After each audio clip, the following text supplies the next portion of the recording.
What a time, what a time.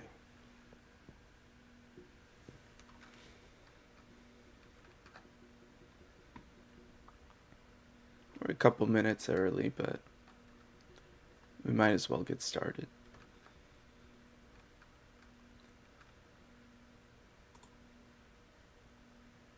Got like 3 more seconds. Okay. YouTube be up and running. All right. Welcome to the 21st podcast. Today we'll be talking about the value of life, but before that, I actually have a couple things that I needed to announce.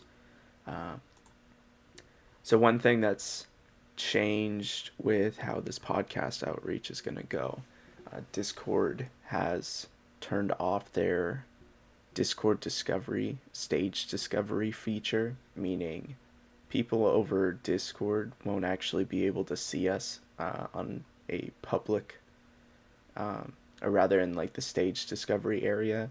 And the reason why I had like high hopes for that was because people on Discord who were who might have been had like their interest peaked could just transfer over to community members pretty fast because it's the platform that this community was supposed to be hosted on to begin with. So a member influx should have been, well, could have happened at any time, and now that potential's gone for right now through that outlet. But there's the idea that there might be other technologies that or rather other functionalities that Discord might be developing to help with different outreaches for communities.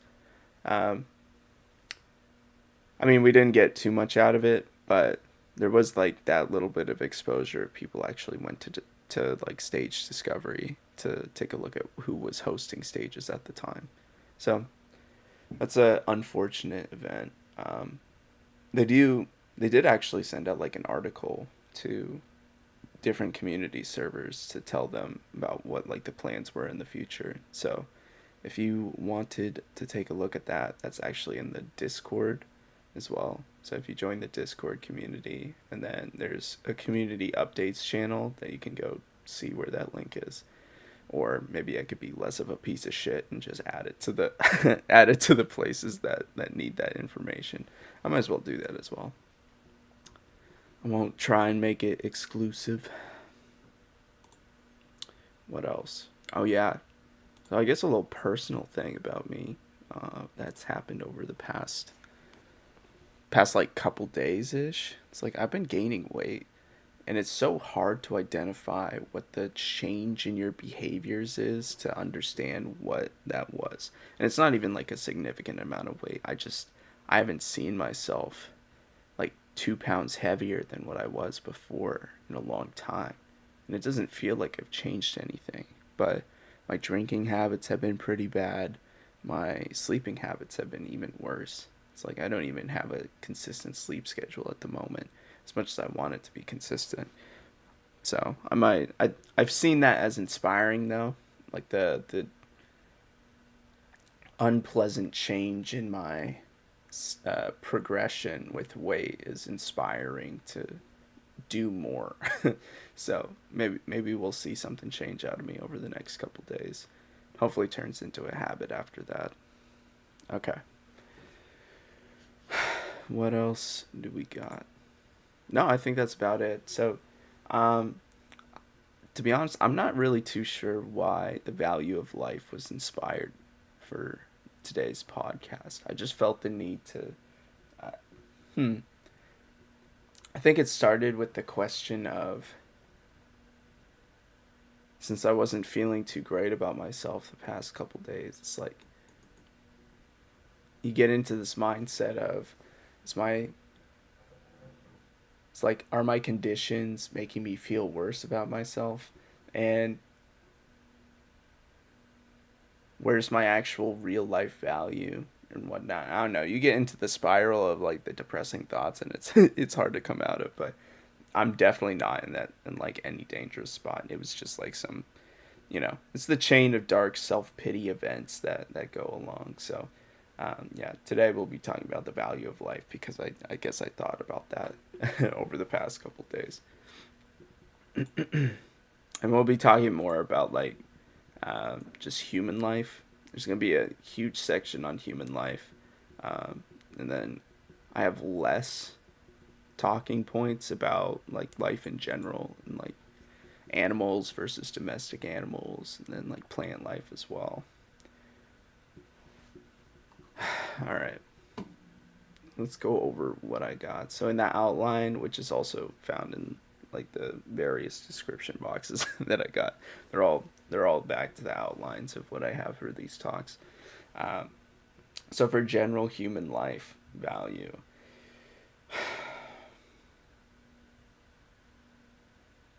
I guess we'll start off by saying that like the value of life is subjective to everyone. So the value of someone else is boosted by whether or not you're in the network. Otherwise, like, or I don't know. For some people, there's no threshold for which lives are worth living and which ones aren't. Everyone's just a life worth living. And then there's other people out there who have a change in that perspective where they effectively rather see the person die because they don't care enough about that person's existence. Uh, and there's like I don't know. There's different elements that would play into that, but yeah, I guess that's a good starter for where we're going for. So, general human life value over the dimension of time. So I think the value of life has definitely shifted in a modern day setting to less important, maybe more important, depending on what you're looking at. I don't know. I think there's a bigger population of people who don't think that human life value is worth that much in today's society. They're not willing to go the lengths of killing people over it. But it's definitely something that's still around today. And it's caused like, I mean, the wars that we've had over that shit is ridiculous. And I didn't even think about talking about wars in this podcast, but when you're a country and you're asking for manpower for a war, what does that speak on behalf of the people that you're willing to throw out in the name of the country? Are they valuable or what? Like each individual person there has like their own life, right? And you're asking them to fill a role in order to protect the society that they're associated with. There's value in the numbers of people that you have to stand up for the society. But is that to say that your value between, say, Joe Schmo and Paul, is that the same value that you hold for both of them? Or should they be honored in the representation, or should they be honored in the way that they should be honored, in that they're like individuals instead of manpower? It's a weird way to think about it. But yeah, I don't know. As far as like time goes, I think there were people who had roles to play, and if they were willing to fulfill the role that they needed to play for the bigger purpose, the bigger structure of that they're aligned with, then they had human value. And I think people who didn't stick with the role that they needed to do didn't weren't praised as much for their value. And instead some of them are even slaughtered for not being the role that this like the social structure is asking them to be.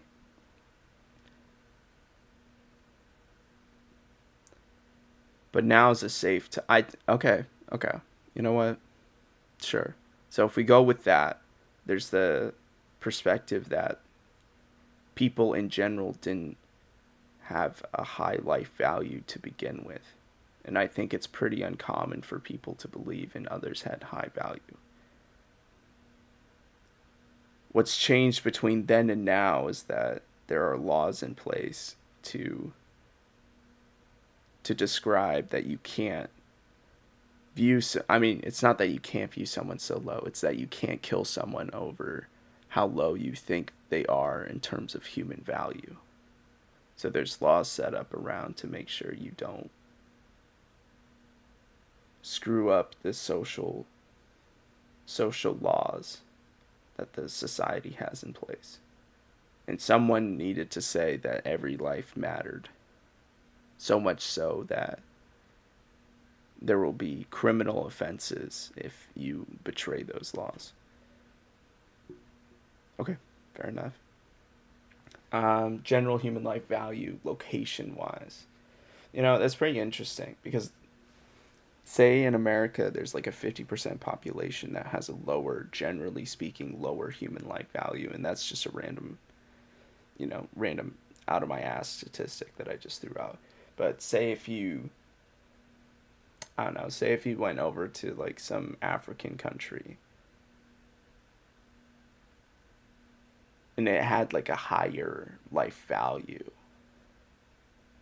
what does that speak about the environments of the countries that I just listed? Is one better over the other? Is one more fulfilling? Is one safer to live in? Not really sure. But that's also a complexity, I think, that plays in the role of general human life value and how people see it. Culturally, I guess that's kind of the same thing. It's like the difference with America is that it's like a mishmash of every kind of culture out there. Um, there's like yeah, I'll just keep that as is. I think you can get the full range of culture, human life value perspective, since we're like the U.S. is kind of a representation of everyone. Religiously, I know there's like some religions that say you are like your role as a human. Well, yeah, your role as a follower of the religion is to spread the word of the faith. And so, if you're fulfilling that role, then you're doing good, and your life is valuable. And if you're not, then your life is probably still valuable, but it's less valuable than someone who's spreading the word of faith.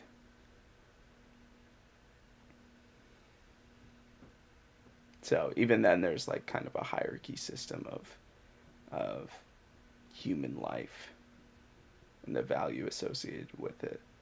And what's weird with that is that you take a look at those signals from the various sources out there that contribute to your like standing, your hierarchical standing in the world, in the various dimensions that there is one.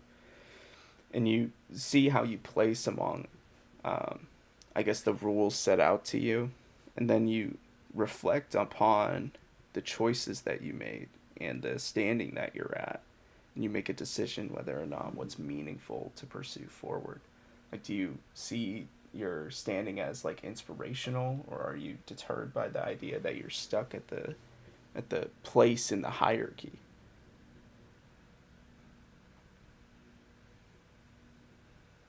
It's interesting because it gives you like a guideline as to how well you're doing, and it's up to you to decide whether or not that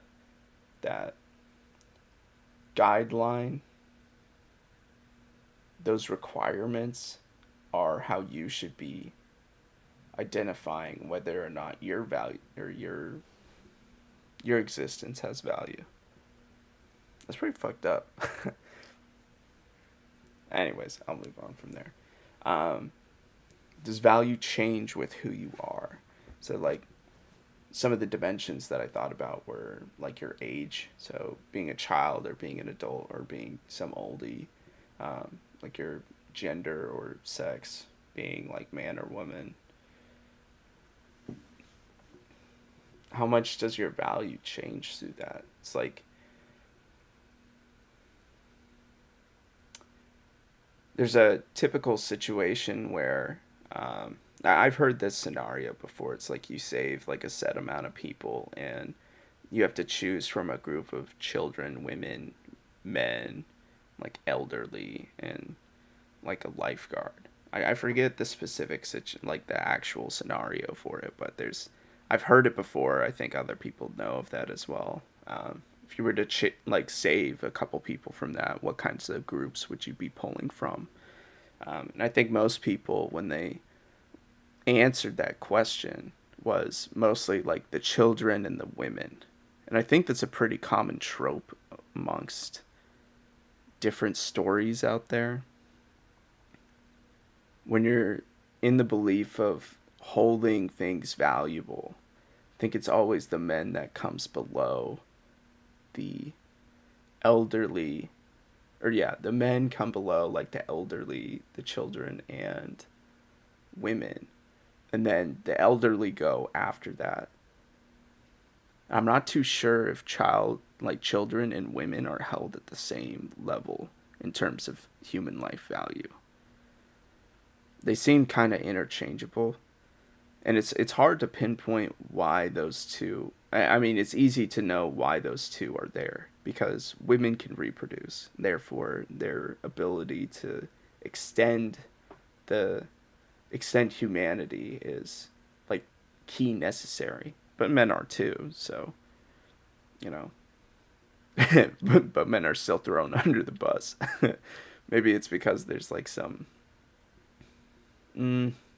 physical strength element added to it. So men are like more likely to risk their lives or like be risky. So maybe they're willing to throw their life under the bus in exchange for like a woman's. Yeah, I don't know the psyche behind that. And then children for sure because they have the potential. So that's why they come over the elderly peeps, because elderly peeps potential is so small.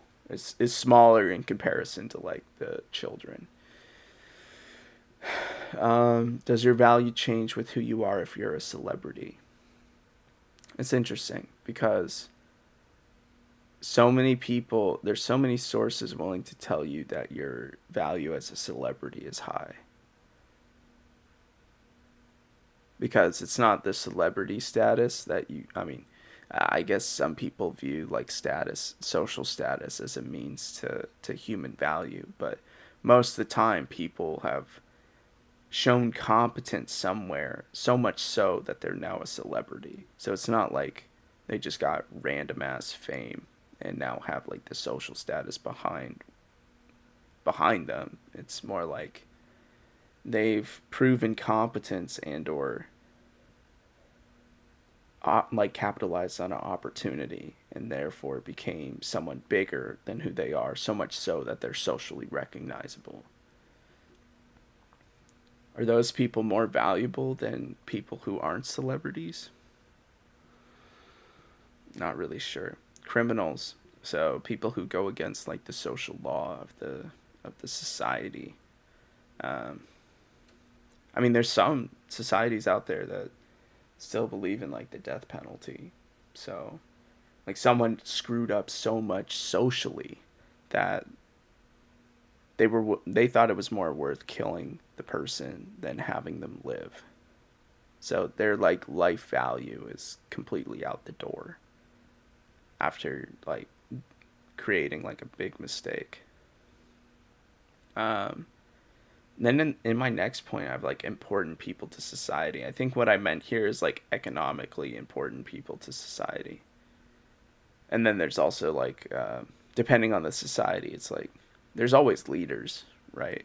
So do you hold the value of a leader of a society more than you do the people who aren't leaders? Is that like also the potential of the person and therefore their value is worth more over someone else? And who's to say that that system, that measurement of value is the right way to measure someone's life over someone else? Why do you need to even compare the lives of other people?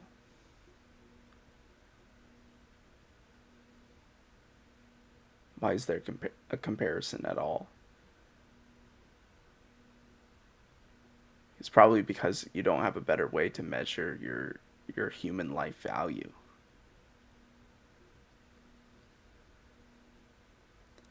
I mean, what other measurements are there to determine what your human life value is? So I've thought about the question of they lived a good life.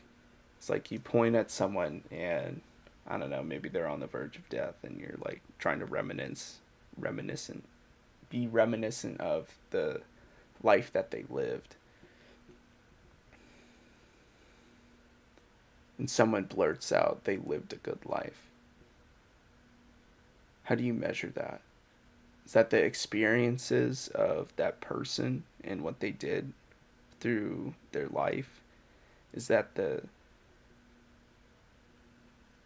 outcomes that they had to society? So I don't know, perhaps they like did community service work, like not thousands, but like hundreds of thousands of community service work.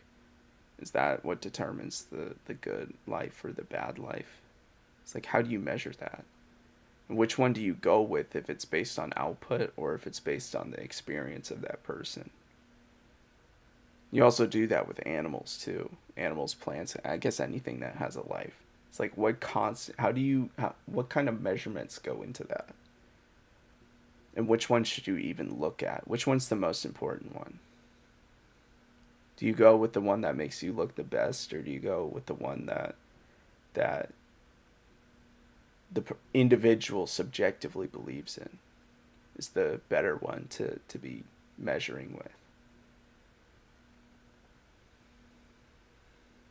I kind of jump between the middle of the outline to the bottom, but we'll go back up. Um, oh yeah, that was a complete tangent. Never mind. All right, like even the point that I'm getting back to is important people to society, and their life as a human, the value of the life of of their existence. The next one is, does your value change socially with where you are? That's interesting because that like adds an element of discrimination. So say if you're like an African person and you're coming up to the United States, your value socially in Africa is much different than when you switch over to the US. And not to say that not to confirm like the racism in the United States, which there definitely is, but I could have picked some anywhere else as well to compare that with. Any two places and you're going to be treated much differently than, well, yeah, you're going to be treated much differently between place A and place B. Which one do you listen to, and which one's the right way to look at your own life value and how you're supposed to value others?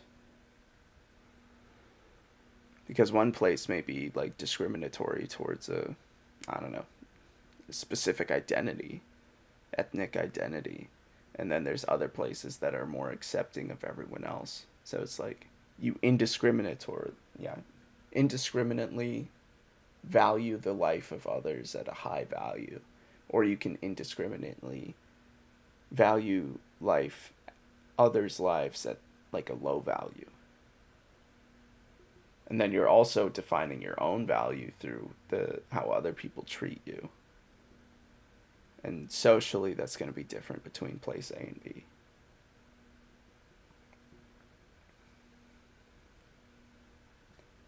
All right, next bullet point. Can people be valued over others? I think that's like absolutely. I don't know how much more I want to say about that because I feel like I've already talked about that in different spots of this outline.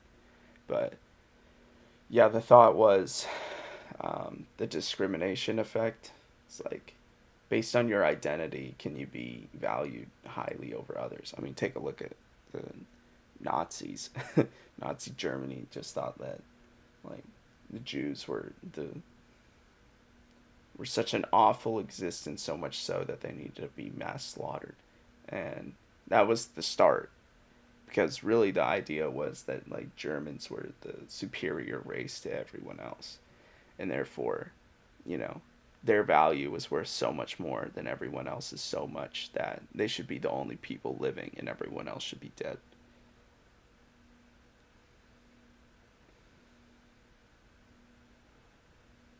It's sad. You get those radical ideas from certain people, and it's real world effects. Very negative real world effects. How do you increase your value? That was a very interesting point, that or idea that I came up with. It's like, if you know your status in society based on the various dimensions, or on different dimensions of how you measure the human value in general, how do you increase it? So I guess you do a comparison of who places higher than you, and then you try to see if you can place higher based on the behaviors of the people above you. And for some people, that measurement is based on ethnic identity, which in that case you have nothing else to do. Which I feel like there's a lot of people out there who are screaming racism and discriminatory behavior from the societal standpoint, the systemic standpoint of um, the social institution, which will then cause uproar about injustice, and rightfully so. It's like, if your human value is based on the ethnic identity that you're associated with, you can't do anything about that. Your place on the hierarchy is pretty much set in stone. So, rightfully so, you should be like up in arms writing about that, because I don't know. To be honest, I think a little bit of a tangent about my own beliefs about like racism and whatnot and discrimination. It's like, yeah, there's statistics proving A or B, that one person of a specific ethnic identity on average like has something better over a different ethnic identity. And that may be a truth. It's your job to not weaponize that truth, because really the idea is when you're communicating with someone else, another individual, they're not a representation of the average. They're a representation of themselves. So you're if you're associating their ethnic identity and then basing their human life value and or their any other dimension of value, such as like intelligence or I don't know, cultural value, it's like you can't judge it based off of that. They're completely different from they could be completely different from their identity, from the measurement of how you're from the identities that you're trying to associate this person with. You could wrongfully be identifying them as the wrong as the identity that you're trying to be discriminatory against, and therefore your discrimination is wrong because it's not even applicable. It's like it could be a completely different person from who you believe them to be. So I think it's right to discriminate against individuals. It's wrong to discriminate against, like, well, okay, it's right to discriminate against individuals if you know who they are. For example, as a society, we don't really like rapists. So, but I don't want to misidentify someone who isn't a rapist that's being falsely accused as one. So, you hear people out and then you make sure that they are the label that they are, and then you make the next decisions to discriminate appropriately based on what you think is most meaningful to that. So,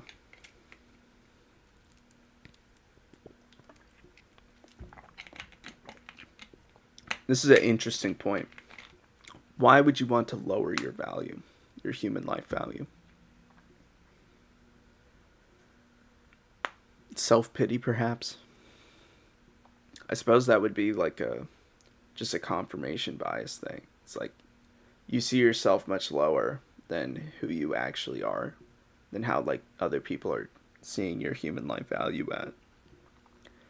So you drop it substantially to fit the amount that you believe that you're worth, because you might think that's more meaningful to you.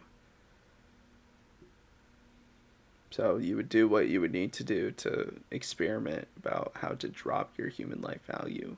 So much so, or like maybe not so much your human life value, but like your social value in comparison to the rest of humanity or the rest of like your social institution.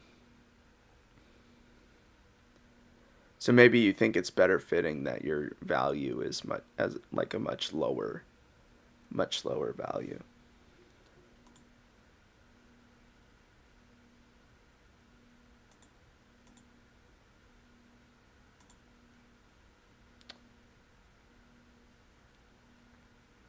All right.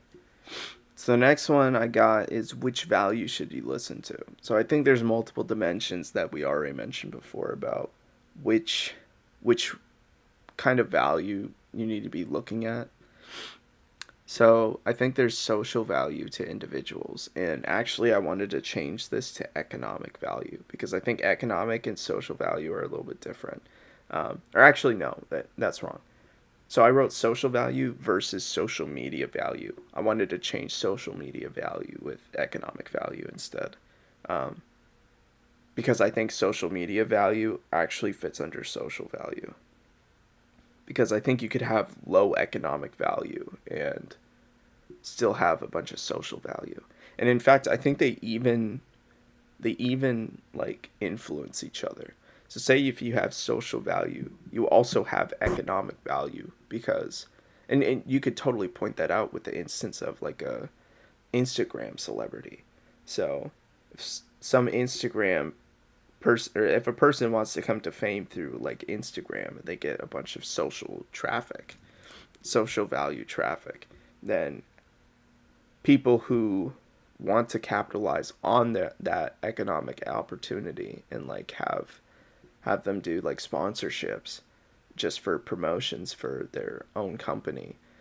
People use that as a way to people see the economic value associated with the social value, but I think they're totally different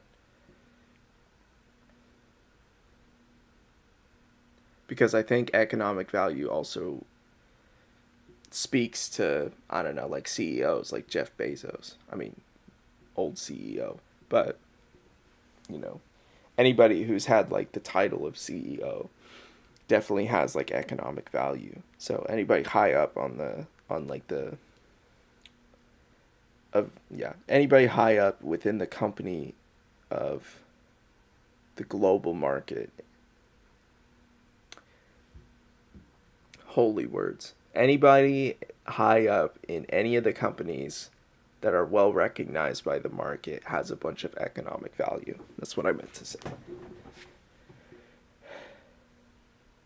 And I think they also influence their social value too. It's like if you get that sort of recognition economically, then you also get like the social value associated with it. Then we can talk about, I don't know, like the president of the United States. Their social value drastically increases because they're of a high status position. But would you necessarily call that economic? I think that's just more social. It's like they've rose to power through their social value.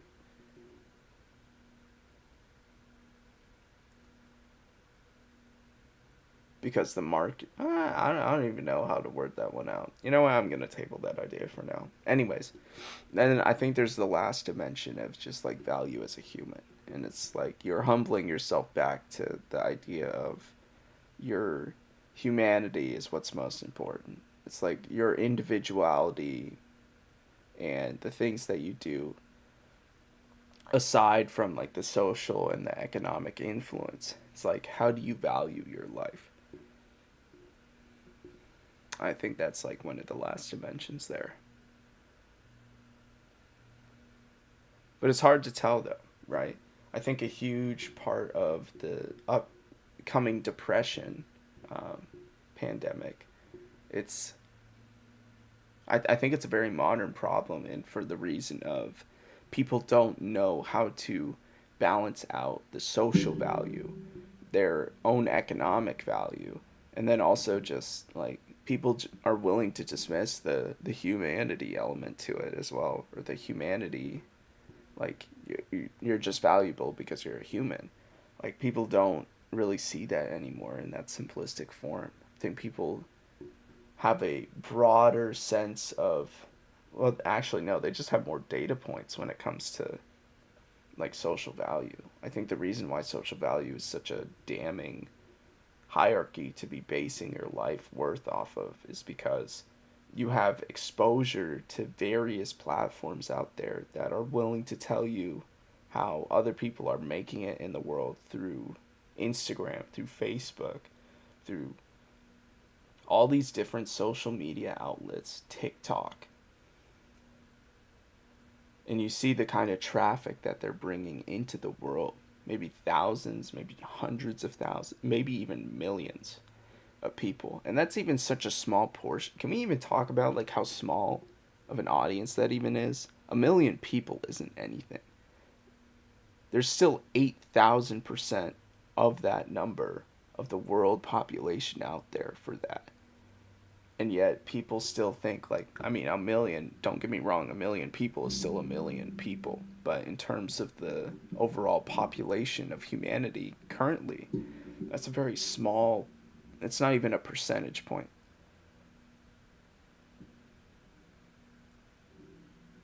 It's like 0.2. Not even, it's like 0.125 of a percentage point. That's so small. Actually, that's not even the case. I think that's even worse than that. 0.0125. That's such a small amount of people of the world that you have like social value to. Kind of. Anyways.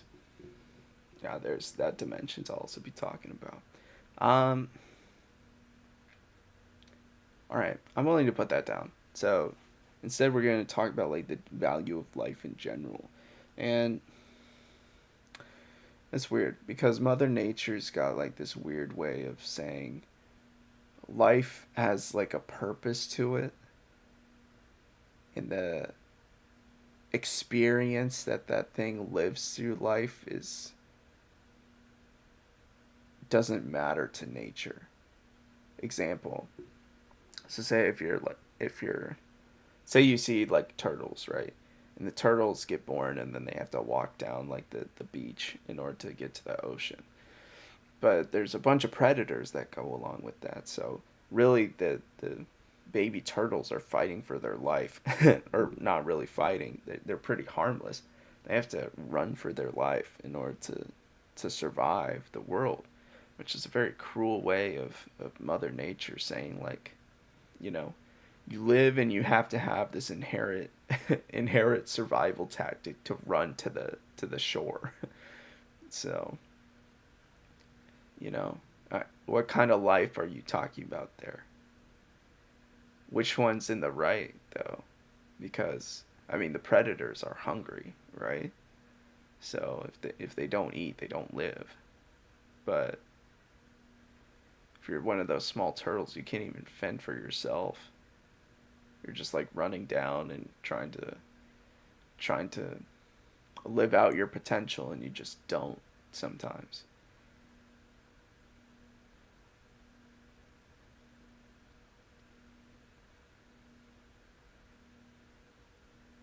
Did they live a good life if they died right away? They didn't live to the full potential of the life. Maybe that's the best way to describe how people today describe the value of life, or like whether or not someone lived a good life or not. Did they, in the various dimensions of potential that they could have achieved, did they achieve the most out of it?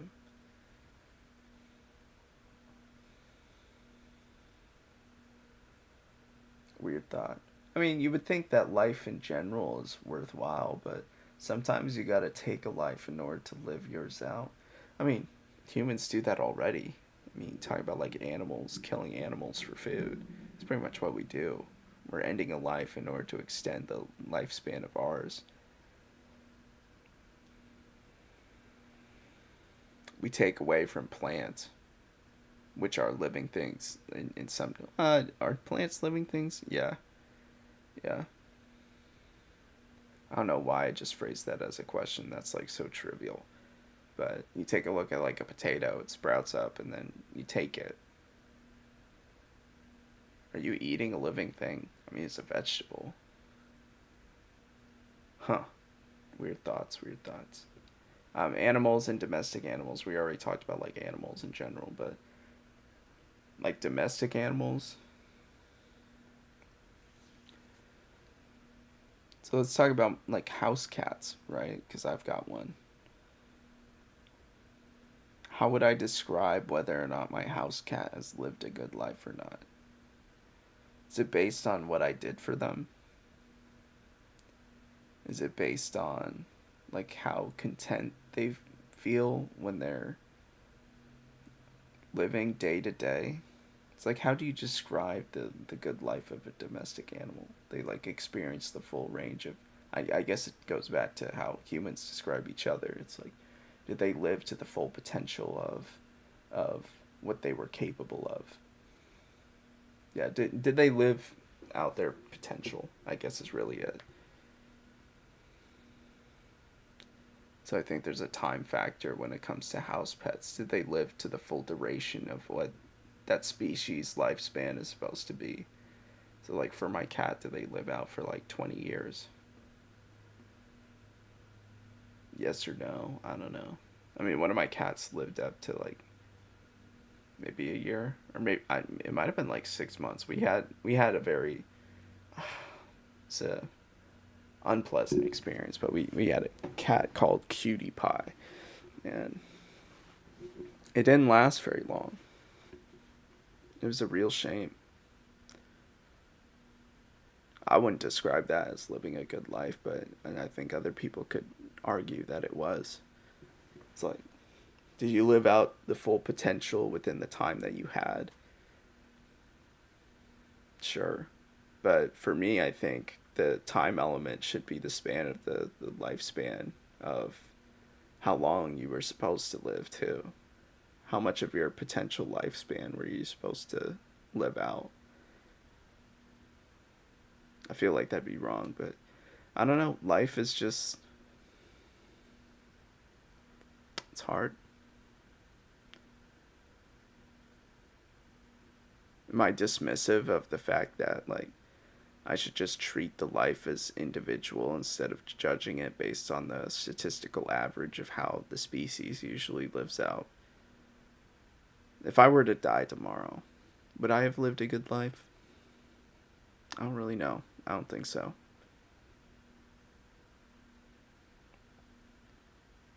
Okay. You know what? I'm just gonna call it there. It might be getting a little too depressing, but also I think I just need to think on it more. Maybe we'll revisit this one. I feel like I want to revisit this one in the future, so we'll get that taken care of. Anyways, quick short podcast for today, about like 45 minutes long. Um, yeah, I'll see you guys next week. I'm totally sorry I didn't get this outline out any sooner. I'm pretty sure my co-speakers wanted to have it out sooner as well. That's too bad. Yeah, I was pretty lazy for this one. But I don't think it turned out too terrible. We'll have something more prepared next time. Alright, thanks for listening.